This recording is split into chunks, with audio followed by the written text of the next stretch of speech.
Even with the inflation rate falling, why is the household budget not getting lighter? 5 big reasons affecting every home. Imagine, in the fresh morning air, you're sitting in the balcony, a cup of tea in your hand, and your news app open on your phone. On the screen, in bold letters, a headline flashes, inflation rate at an 8-year low. You pause for a moment and feel a slight sense of relief. Maybe now vegetables will be cheaper in the market, the grocery bill will be a little lower, and perhaps there will even be some relief in the children's school fees. But that hope doesn't last long. In the evening, when you go to the vegetable market, tomato prices are sky high. The price of milk has gone up by yet another rupee, and the grocer refuses to even touch the old rate for pulses. You return home and ask yourself, if the government's data says the inflation rate has dropped so much, why hasn't my household expense gone down? This question isn't just yours, it's the same for millions of people like Payal, who make a new budget at the start of every month, only to find at the end of the month the same old game of less money, more expenses repeating itself. Today, we will discuss this topic in depth. But before that, if you're new to our channel, please don't forget to subscribe so you get updates on all our latest videos first. So, without any delay, let's begin today's discussion. In reality, the inflation rate, measured by CPI, is an average that combines the prices of hundreds of goods.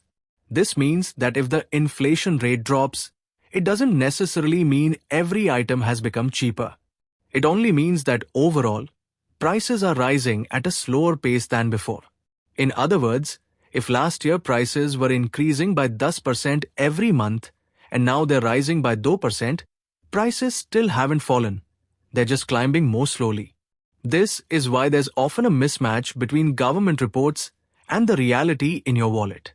In July 2025, the retail inflation rate fell to 1.55%, the lowest since June 2017. But why isn't this showing up in your household budget? The reasons lie not in the statistics, but in our day-to-day lives.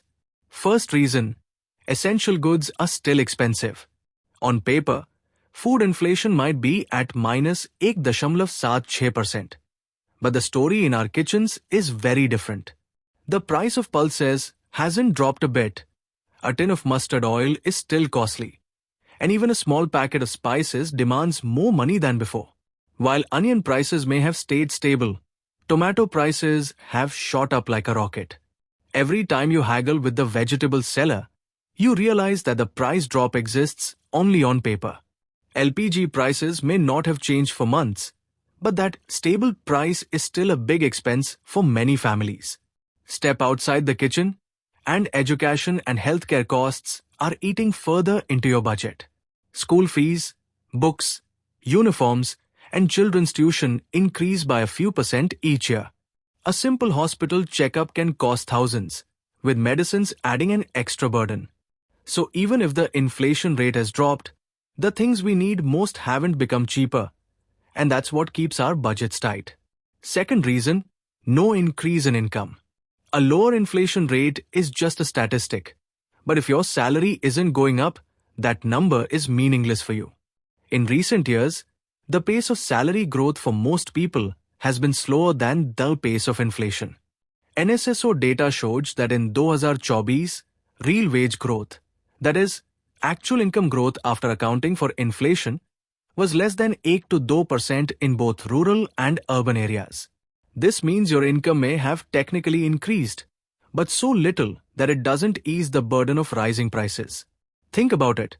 If your salary grows by 2% in a year, but your children's school fees go up by 10% and milk and vegetables rise by 5%, your wallet will still lose a little more money every month. Over time, this difference erodes your savings, forces you to take on debt, and holds back your future investments. Third reason, the habit of overspending.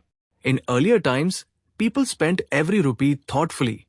They made lists, planned monthly expenses, and kept close track of accounts. Now, life has become faster, but spending habits have also changed.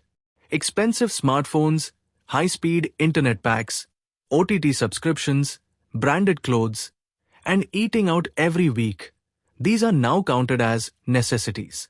What was once a luxury has now become a lifestyle. And these lifestyle expenses quietly eat into your budget. Eating out culture has grown so much that people now visit restaurants or order from food delivery apps 2 to 3 times a week. At the end of the month, just dining out can easily cost 4,000 to 5,000 rupees. Fourth reason, the magic and trap of credit cards. Earlier, people would save for months before buying something. Now, one swipe and it's at your doorstep. EMI offers, buy now, pay later schemes, and mall discounts have made shopping easier. But this convenience quietly drains your wallet. High interest on credit cards, late fees if bills aren't paid on time, and spending on non-essential items all gradually weaken your budget. Many people buy things just because of an attractive offer, even if they never actually use them. But payment still comes out of your income, and that's how the debt trap tightens around you. Fifth reason, unplanned spending. There was a time when families would sit together to plan the month's expenses, make lists for groceries and essentials, and shop according to that plan. Now, that habit has faded. Wandering through a mall, you buy whatever catches your eye. With online shopping, just one click and the item is at your door.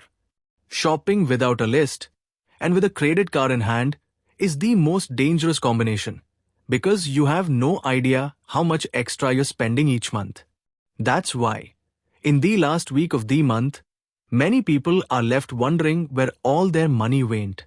Beyond this, there are several invisible pressures, house rent and EMIs being the biggest. In large cities, taking a home loan is easy, but the EMI eats up a big chunk of your income for 15 to 20 years. And if you have more than one loan, the interest burden increases even further. Also, the inflation rate is a national average, but the cost of living impact differs from place to place. In villages, food prices hit harder, while in cities, rent, transportation, and lifestyle expenses cause more strain. GST and local taxes also keep many items expensive, like packaged food, restaurant bills, and ready-made clothes. So, what's the solution? It may seem difficult, but it's not impossible. You need to take control of your spending. Before making an online purchase, ask yourself, do I really need this item? Choose local bradsa or second-hand options instead of expensive products. Buy groceries in bulk, opt for seasonal vegetables, and cut down on eating out. Limit credit card use and always pay bills on time. Try to keep EMIs and debt burdens as low as possible. Use public transport or adopt carpooling to reduce fuel expenses. A lower inflation rate is good news, but until your income grows, expenses are controlled, and debt is reduced, your household budget will not lighten. Real change will only come when you focus equally on both your earnings and your spending, looking for opportunities to increase income while prioritizing expenses. These are the steps that can give you financial relief even in times of inflation. If I taught you something new, do not forget to like and share this video so that this information can reach others as well. Your likes and shares are a source of inspiration for us. If you have any questions or suggestions, please let us know in the comments. It will be our honor to answer your questions and listen to suggestions. And yes, if you like our content, subscribe to the channel and press the bell icon so that you stay connected with every new story. Thank you. GRT Business YouTube channel sources, news from various news agencies, opinion polls and other public sources. We try to ensure that every report and summary is accurate and verified, but we are not responsible for any dispute or error. Our aim is only to provide you with accurate information.